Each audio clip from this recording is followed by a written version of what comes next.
Hello and welcome back guys, मैं जुगल आर्य आप सभी का एक बार और अपने यूट्यूब चैनल में हार्दिक स्वागत करता हूं। आज का विषय मैं लेकर आया हूं भौतिक शास्त्र वर्ष 2024 का क्वेश्चन पेपर का सॉल्यूशन का एनालिसिस करने वाला हूं। कुछ ऑब्जेक्टिव टाइप प्रश्न मैंने कवर करवाए हैं, वो ध्यान से देखें और सारे वीडियो का सॉल्यूशन प्राप्त करने के लिए हमें कमेंट बॉक्स में बताएं। यदि अभी तक आपने हमारे चैनल को सब्सक्राइब नहीं किया, चैनल को सब्सक्राइब कर दे, बेल आइकन को प्रेस कर दे ताकि इसी प्रकार नए वीडियो की अपडेट आपको मिलती रहे।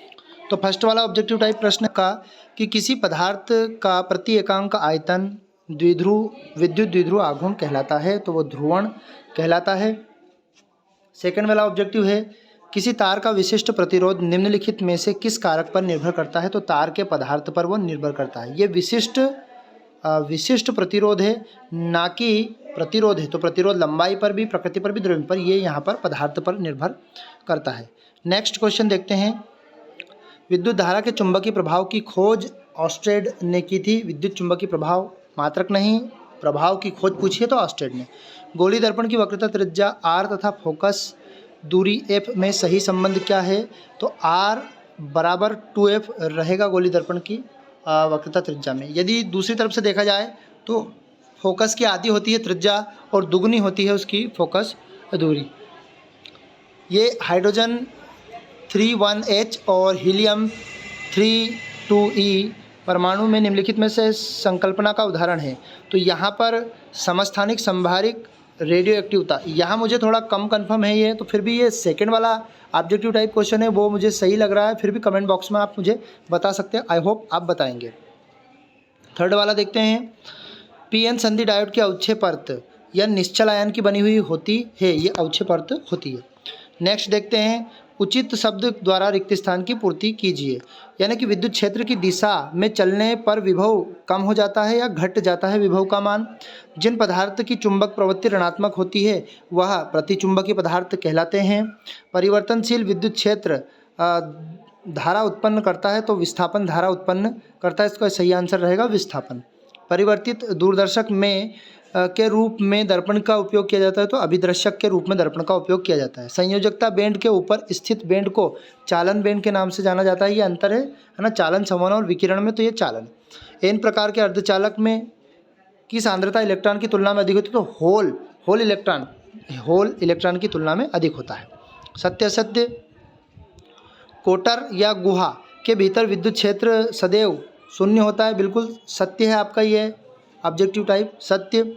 अर्धचालक का प्रतिरोधकता ताप बढ़ाने पर बढ़ती है, ये असत्य है, कम हो जाती है, तो इसका असत्य रहेगा। किसी विद्युत चुंबकीय क्षेत्र में स्थिर आवेश पर लगने वाला लोरेंज बल सत्य।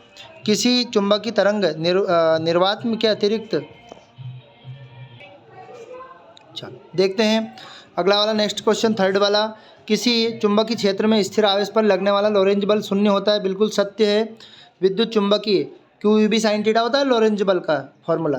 विद्युत चुंबकीय तरंग निर्वात के अतिरिक्त किसी अन्य भौतिक माध्यम में गमन नहीं कर सकती है, बिल्कुल कर सकती है, तो ये आपका असत्य रहेगा। उसने सिलिकॉन और जर्मेनियम 2 अर्धचालक है, उदाहरण है, सत्य, बिल्कुल राइट आपका ये ऑप्शन रहेगा। अब हम जोड़ी कवर कर लेते हैं। स्तंभ आ को स्तंभ बा से मिला देते हैं। तो पहले देखते हैं फर्स्ट वाला स्थिर विद्युत बल। स्थिर विद्युत बल, तो ये स्थिर विद्युत बल कहाँ लगता है, ये कूलाम के नियम का है, तो इसका ऑप्शन नंबर 5 रहेगा। प्रेरित धारा की दिशा, तो प्रेरित धारा की दिशा हमें समझाई थी आइंस्टीन ने। विद्युत चुंबकीय तरंग का हो जाएगा मैक्सवेल, या इसका मात्रक है ये। व्यतिकरण का द्विस्लिट प्रयोग, तो ये किसका प्रयोग है, यंग का द्विस्लिट प्रयोग।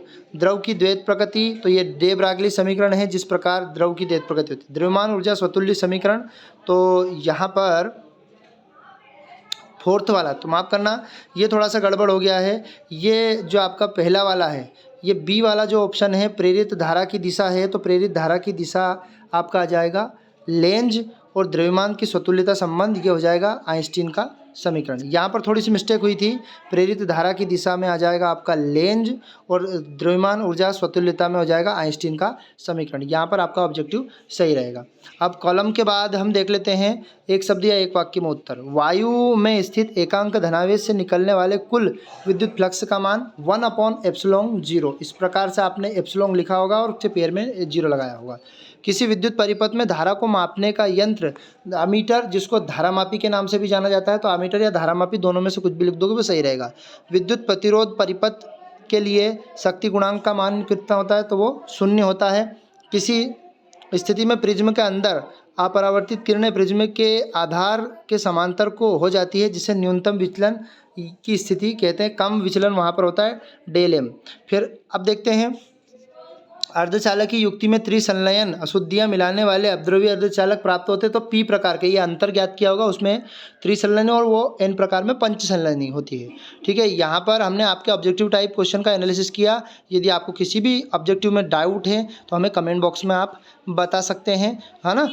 और हमारे चैनल पर नए हैं, चैनल को सब्सक्राइब कर दें, बेल आइकन को प्रेस कर दें, ज़्यादा से ज़्यादा वीडियो को शेयर कर दें। अगले वीडियो में हम जल्द मिलते हैं। Tata, bye bye.